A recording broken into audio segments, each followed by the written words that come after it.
আমি এই হাদিসটির প্রেমে পড়ে গেছি। আপনি যখন নীরবে ঘরে বসে কান্না করেন, আল্লাহ তখন ফেরেশতাগণদের উদ্দেশ্য করে বলেন, কোন জিনিস আমার এই বান্দার চোখে পানি আনলো? ফেরেশতাগণ বলেন, আপনার বান্দা সুখে নেই, আপনার বান্দা অনেক দিন হাসেনি।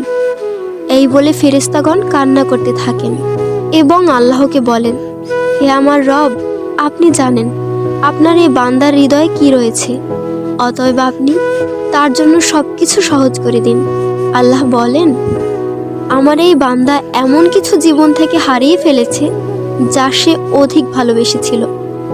অতএব আল্লাহ বলেন, আমি শপথ করছি, আমার বান্দা তার জীবন থেকে যা হারিয়েছে এর চেয়ে উত্তম জিনিস তাকে এনে দেব, যা দেখে দুনিয়া ও আখিরাতের সবাই বিস্মিত হবে। আলহামদুলিল্লাহ।